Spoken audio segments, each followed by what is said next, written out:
Bidet critters, new and old. My name is David. This is Manna and Maple, and it was Thursday, so let's talk about what a Thursday it was. Before we get started, I just want to say thank you to everybody who subscribes and likes my videos, but also the people who comment. And those comment threads are delicious to read. They're really exciting, and I love the conversation that's happening in them. Phenomenal stuff. That being said, if you like what I make, I do have a Discord that you could join. It is free for everybody, and in there we talk about theories, we talk about lore, and we talk about episodes that we watch. So it'll be a good time. Anyway, let's get on to it. We start with Teor, who's inside House Halavar. House Halavar down in Via Aurora is going to be sending him to the Mercanade Couturier, which is a place across the market. As he heads across the market, he runs into Julian, and Julian him tense pleasantries. And Julian, knowing where he's going, hopes that he has a good time. These cold opens are really great and jump us into a little vignette. It's very similar for me to the post closes that Abria would do for Exandria Unlimited. We cut to Wick, Tierney, and Yanessa sitting inside the basement of House Halavar. We just had in that last episode the reveal that Wick's grandfather is a 30-foot tall angel with multiple rows of teeth. Wowzers. What a family lineage. And Wick is coming to grips with it. I want to say that I feel really bad for Wick in this moment because he is an island of purity in this sea of corrupt essence and ideas. More into it, though, Yanessa really explains the reason why they are doing what they are doing. 70 years ago, a bunch of lunatics and idiots stood up to kill the gods. Now, the gods died, so maybe they weren't gods. If you can kill them, are they gods? Seems unreasonable. But that doesn't mean that the world was ready to stop believing in something. What's more beautiful than believing in something? Nothing. Nothing. Faith fuels us, yes. Of course. So you've got to give people something to believe in. The god that they worshiped, that they thought light came from, died. And there was still sunlight in the world. So they essentially created a false religion so that they could spread the idea of light, because they understood as a priest family during the millennia that the Shapers were involved in the world that people loved having religion. So they made a religion that is mostly fake, and they're doing it just so that they can stay on level with Taconis, and they really want to live that kind of life and have that kind of a deal going on throughout this entire thing. Sam does a great job portraying Wick's low wisdom. He does not understand what's going on moment to moment, and I feel really, really bad for him. And we gave them this. Yes, the filament. We don't know that it's not condensed light from the cosmos. We just have a place that we get it from. Goddard removes his shirt and his bandages and shows that he is a full-blown Asimar. Asimar? Asimar. Asimar?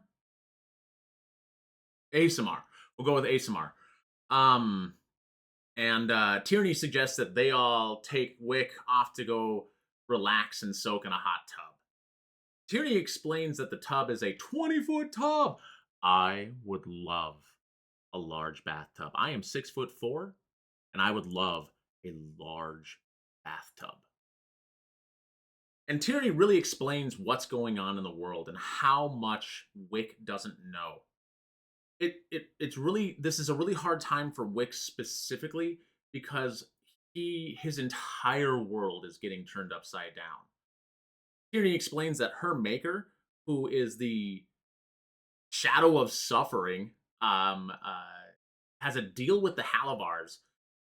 He gives them demons in exchange for souls, and liquid filament, which I think is wild. she and Wick come to the conclusion that they're going to go find and save Taylor. And on the way out, Wick grabs a silver filigreed frame from his desk that he had turned around, and it's a picture of a common woman who he loved very, very much and was told that he couldn't marry because the light said he couldn't. And he takes it out of the frame and leaves in the middle of the night to hopefully save Taylor. We cut to the dean's office of the Pentaveral where Murray, where Murray, where Murray is having a tense conversation with Lord Primus Taconis, and Dean Tallbarrel is there as well. The conversation doesn't go really well, but we find that Lord Primus Taconis is looking for his son and wants his son and wants to know where his son is. And Murray runs her mouth pretty hard. I'm gonna need you to give me. Sometime. I'm gonna need you to give me a wisdom saving throw. Oh!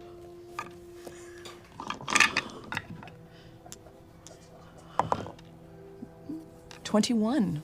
Rolled a natural 18. 21. The Lord Primus doesn't do anything, but you feel a cold settle upon you as his gaze descends, and feel yourself repel a powerful curse. On a saving throw, gets a 21 and does not have an upcast bestow curse cast on her, which would effectively taken her out of every round for 24 hours. Lord Primus Taconis don't mess around, yo. Tallbarrel kind of hurries her out of there, and in a tragic moment, on a insight check, Murray rolls a natural 1 and thinks that everybody at the Pentaveral has betrayed her, which is tragic. We cut to the guard tower in Caravan Hill across town from there, and Thimble, Cadigan, and Octus have all just started combat with 15 rogues. Thimble rolls really badly on an intimidation check and gets shoved in a bag. Cadigan runs into the middle of the bar with no weapon drawn and gets pummeled by 3 rogues. Wolfric forgets to go, and 2 rogues tie him up, and Octus didn't connect with his spell, and it's looking really bad. They're rolling really, really bad, and they're already joking about a TPK.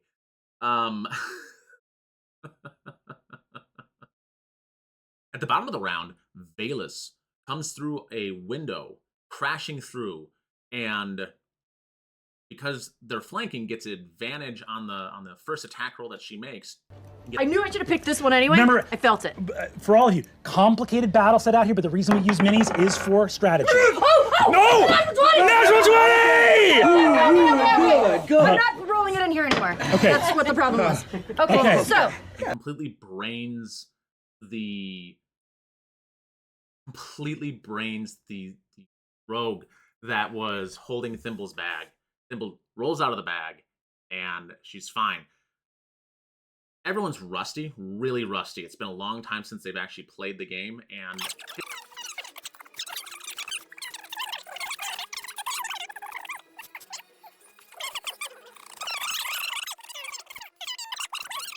it takes a little while, but Ashley casts Hunter's Mark on Solomon. Thimble's up next, and she rises really high up in the air and casts Fairy Fire on everybody in the room. So all the rogues have a Fairy Fire for pixie dust on them, essentially. And Octus deals some damage. Cadigan pulls out a really awesome-looking weapon that's like a club on one side with a Damascus serrated edge on the other and like a notch at the bottom. I can't wait to figure out what that thing is all about. And Valus, casting Guiding Bolt, kills Solomon, who turns out to be the guild leader, and then intimidates the entire bar to leave. Ashley Johnson saved the bejesus out of them, and they learn from a guy named Gebry, who is the second in command to Solomon, who Solomon was the guild leader of the Crow Keepers, that Casimir came in because he owed the Crow Keepers a lot of money, came in yesterday, which is canonically inside this world, the day that Thiazi died, and had new gear, all the money that he owed the Crow Keepers, and a deed to a stronghold or a safe house in Gormalay up in Timony. Sid comes rushing in, mad that Casimir didn't drop off the wagon, and it's already too late. And Sid grabbed that deed of title and ran out the door. And Kaz and his boys took after him. It's the last we saw Kaz. We find ourselves at the Hollowed Round, which is, let me just diminish this thing. I stare at I look at myself too much. We find ourselves at the Hollowed Round, which is at the base of Dolmakiar, across the lake, bottom of the waterfall. And this is the old Dithyram of Osgra, which has been given to Hal by the Revolutionary Council. For centuries before the fall of the Shapers, this was a place where our God, our Shaper, would sometimes appear in the heavens above the city to witness his people exalting in ecstatic, fervent ritual unto our keeper. From the vantage point that we're at, you can actually see for miles the city is surrounded by evergreen forest. And from this vantage point, and we're at the top looking down to the bottom of this amphitheater, and at the center of the amphitheater is a massive, gnarled, twisted cedar tree that is extreme looking, but beautiful in this rugged landscape. And but the orcs were forced to propitiate.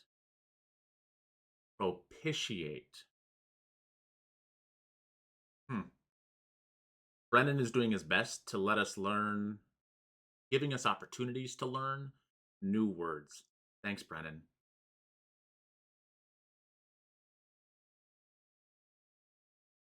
Hal is making this into a theater, and this amphitheater used to be able to sit thousands, and they'll be using thaumaturgy cantrips to make themselves heard across entire sections of this while they perform. This is a really cool little area that feels and resonates with old power, and Taisha and Hal marvel at where they've come from as a society. They find an older orc named Uli, and Uli is 85. Because he's 85, Uli remembers the time before the Shapers' War, and he remembers the time leading up to the Shapers' War. How old dead Osgra thought he was doing anything other than training us to do what we did, I'll never know. My brother, he came home one day and he told our mother, there's some wise old smiths up at the top of the city. They said they found a secret buried deep in the earth. We don't have to be afraid anymore. We don't have to cower. We don't have to feel the heat of the fire behind us and the sharpness of dwarven steel in front of us. We can be free. And my mother said, who you've met are lunatics, and you must ignore what they've said. And he said, I think they're right. They're going to make a sword that can kill the tyrant that dwells at the center of our land. And those were called the Loys. I tell you, there are so many opportunities where just the emotion of this game, this overture, has been rough for the amount of times that I cry in the middle of shows. I am a sensitive soul, but whew, my goodness. Shadia takes Taisha back behind the stage, behind the massive old cedar tree, and shows them a large forest that kind of wraps around Domakiar. And they really get caught up in a moment. There's some really beautiful moments, and I just talked about crying. This is another one of those where a mother and a daughter really share a moment, like a real moment, and talk about heroes that they have and what they do, why they do it. Just it's such a heartfelt, beautiful moment. This forest survived everything. It just makes me think about, I hug her. I really miss you. I miss you so much. And I love you so much. And it's so lovely to see the person you're becoming. I'm sorry.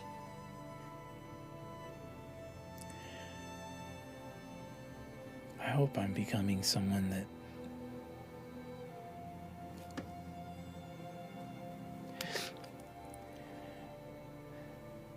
you see she struggles in this moment to say what's on her heart. Shortly thereafter, Belair shows up, and Belair is bringing Hal his paints. Now, Belair had looked into those and found that they were magical, but not. I mean, there were some leads that he could follow up on, but it wasn't exactly. They weren't exactly magical. It was like they were sitting too long in a magic space and absorbed some of the magic. He and his two archivist companions bring all that paint, which is sitting in giant amphoras, which are like 35 gallons of liquid. That's a lot of liquid. Down to the stage where Hal takes a look at it. Belair, I think the biggest, I want to say lore piece or information, the most important thing we've learned about Belair so far is that he doesn't like fruit leather. I don't know about that guy. Fruit leather's pretty awesome. At the end of that scene,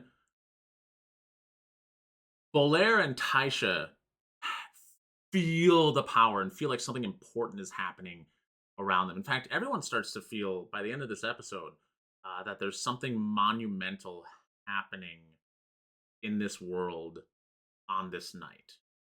We'll see when we get there. We cut to Caravan Hill, where Murray, who has escaped the wrath of Lord Primus Taconis, is looking for Azune.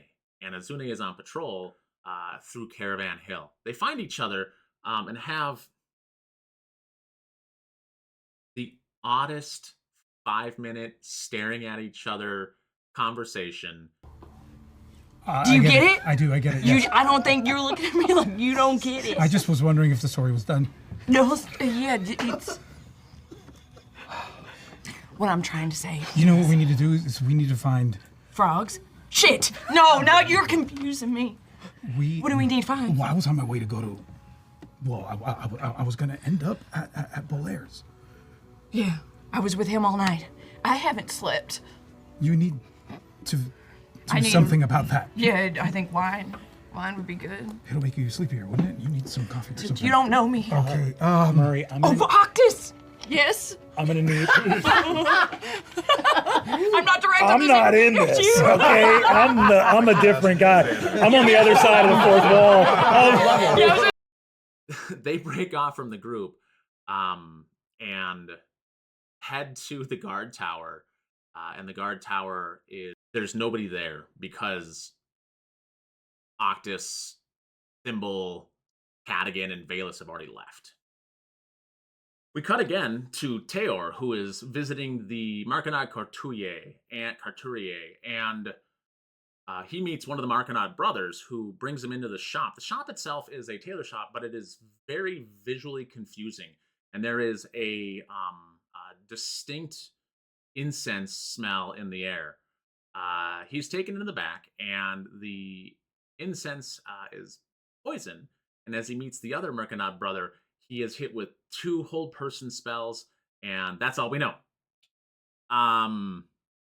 That's bad. That's real bad. We cut to Tierney and Wick outside, and Tierney and Wick are both looking to help Teor out of there, but Tierney is really grilling Wick about what he's about to do and the implications and the fallout of what he's going to do. And that seems to be affecting Wick, but not that much. They get inside and they meet one of the Mercanod brothers. I believe it was Rulius, and those guys have a very awfully tense conversation where they realize that they've made a mistake because Tierney is rolling really well in this situation, and Wick has no idea what's going on. It's awkward because Tierney knows what these guys are doing, because she sees in the eyes of the man she's talking to no soul, and so she understands the implications of that.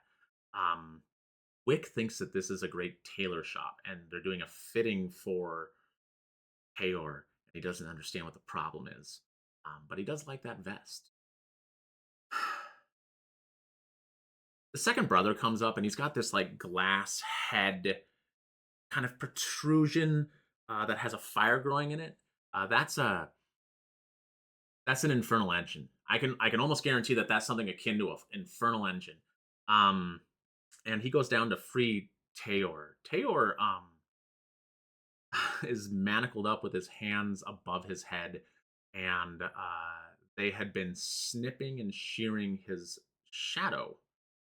You see scratching a head that moves from skin into like crystal with a fire burning in the skull is this tailor who looks around and says,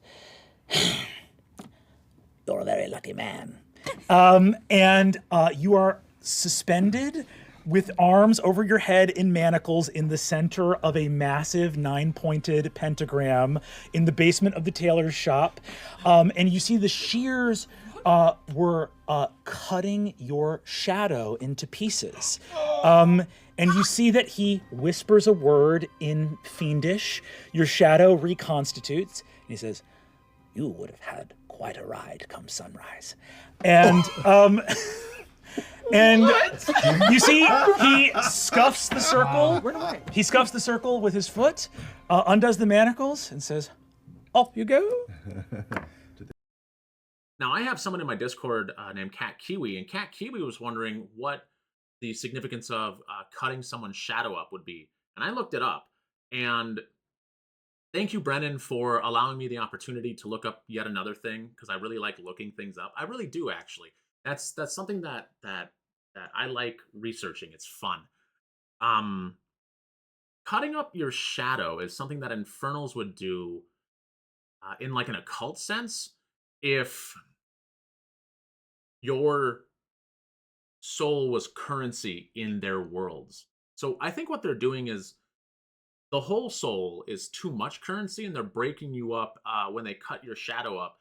They're breaking you up, essentially making change for a 10, which is horrifying. And this whole scene was terrifying because of the implications of Tayor about to die, but was one of the funniest scenes in the entire episode because of how out of the loop Wick is.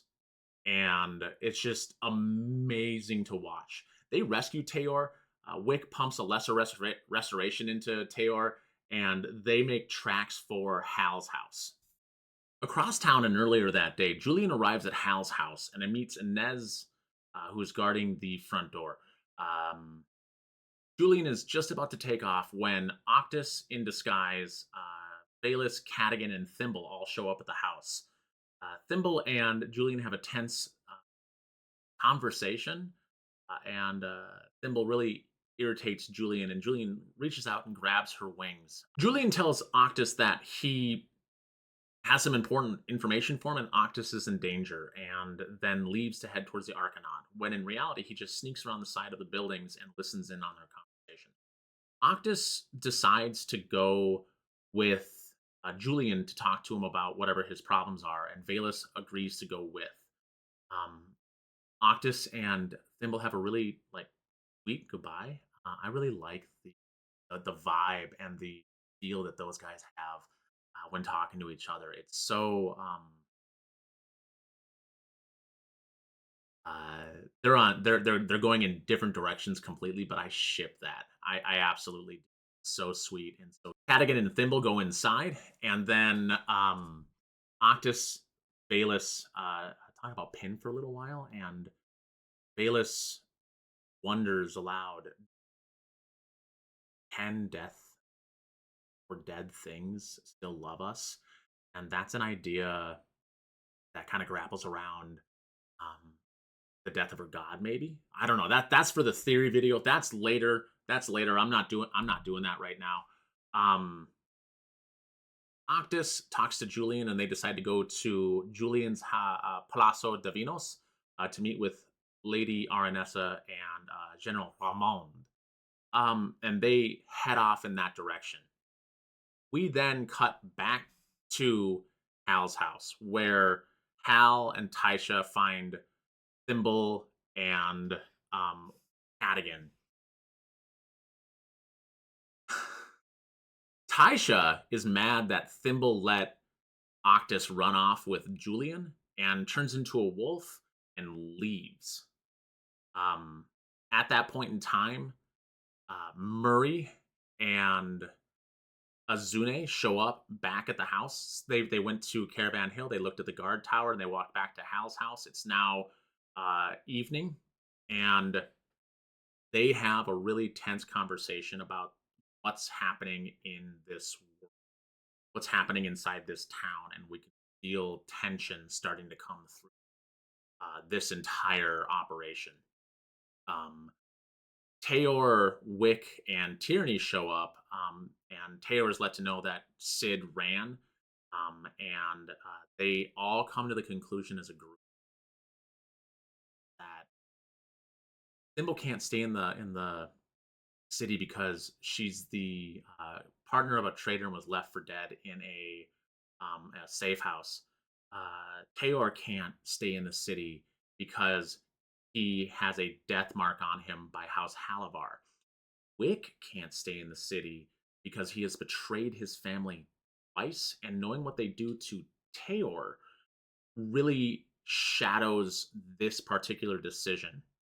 Tierney can't stay inside the city because she's attached to Wick, and she probably knows that she helped him make those decisions that betrayed his family and freed someone that they were trying to kill, because that guy was also a danger to their family. And Cadigan's not going to stay in the city because he was involved in a bar brawl that killed 2 people. So we know that all 5 of those guys are going to be leaving. There's a really, the peak of Wick's existential crisis happens inside here, and is some of the most heartfelt, lost feelings I've seen in a long time. Well, in this wonderful house owned by a great man, in the shadow of the death of another man, I humbly ask for protection, shelter, friendship, loyalty, love, and I don't know where to go or what to do. I don't have anyone, and I'm very scared. And could someone take care of me for a while? Hal says that he wants to go with, but he can't. Azune says that he wants to go with, but he can't. And Murray and Cadigan start eyeing each other up. Woo! Woo! Sexual tension.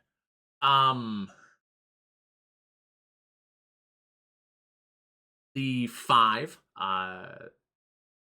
Wick, Tierney, Cadigan, Thimble, and Tayor head off to the Falcon's Rest. And the Falcon's Rest is a place where the stables are. It's up in the Grey Tower. And the Falcon Rest is a monument where the names of people are kind of who are involved in the Falconers' Rebellion. Their names are all inscribed at the base of the pillars, and not the balustrades themselves, as if the Revolutionary Council and Grey Tower is ashamed that they didn't do during that entire altercation. On the way out, Azune... There's one thing I would like to do as they start getting ready to leave. I will start to recite the names of those that fought alongside us in the Falconers' Rebellion that did not make it through. And I will keep that going as they right off. And I love it. I love it. So sentimental. So sentimental. What a himbo.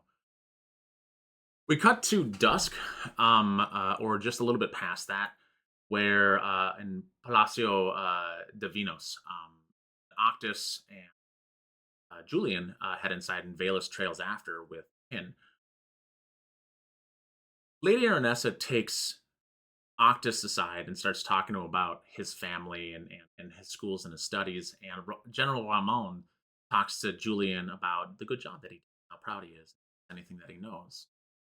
During this entire time, Valus gets this premonition that power is running across the city in odd ways, and has a vision that if she doesn't leave one door open, that everyone here will die.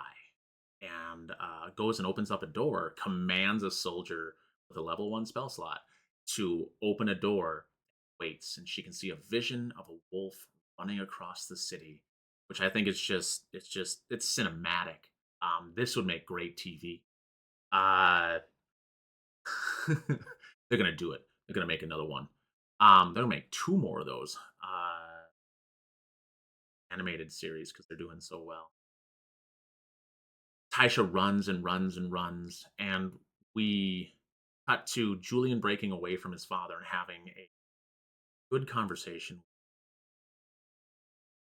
with Valus about how uneasy everyone feels, how everything is just wrong. And with the door open, Valus casts Divine Sense and sees that, one, Julian is cursed, and that's not the only bad thing happening in the night.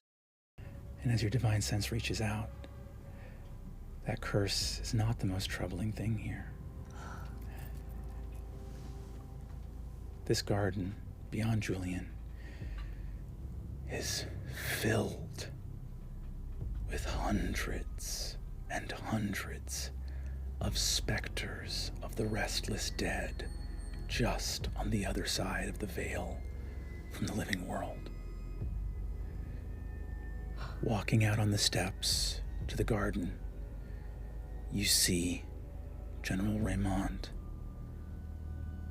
looks out at you. Julian, I wanted to say that a hand from an invisible figure reaches forward as the invisibility is dropped, and a black-clad member of House Taconis reaches their hand up immaterially through the skin under his jaw, reaches inside his head, and pulls his skull out of his head immaterially. Letting go, it becomes corporeal again, and suddenly the upper half of his spinal cord and skull is out in front of the flesh of his head, and he dies instantly, collapsing to the ground. Upstairs, with a knock on the door, Stone. Aranessa opens for the servant to bring the bedclothes. The door creaks and suddenly stops creaking as a silence spell fills the room. You see 6 black-clad figures wearing Taconis symbols.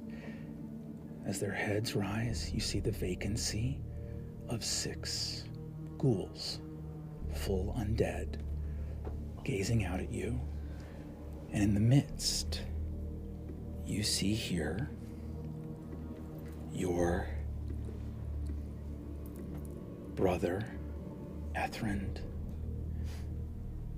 casting a silence spell, holding in his hand a perfectly spherical black stone, wings surrounding it. He looks, speaking in silence. No sound travels, but his lips mouth the words, which is enough for the undead that he commands. Put him on the table, open him up, and we'll put the stone where it belongs. What finish. That is the second time where our cliffhanger is just such a wild, wild, wild change of feeling to the really big highs and lows. How funny this episode was overall. I laughed almost as much as I cried, and that's great cinema. That's great cinema. But we're moving into episode 4 of the overture, and in episode 4, we're going to see everyone else break away into tables. So I'm putting together a theory video, and that's going to release on Wednesday. And so in my theory video, I'd like to hear what you think. Some of the wildest kind of conspiracy. This is what's happening with everybody who's left in Dolmakyar, and even wild out there things about what you think is actually happening behind the scenes. Leave those in the comments. If you want to have more conversations like this, the Discord is growing and more people are joining it, which is fun and exciting. And for all of my videos, I ask my Discord what they want to see inside my videos. So if you want to help shape the vision and where we look at parts of the show and theories about the show, and if you want to be part of that before I tape these or tape, I'm not I'm not 85. This isn't the 70s. Before we record these, hop in the Discord, and we can have those discussions days before instead of the day of. So with that, I want to say, everyone, have a great day, and I can't wait for Thursday. Bye now.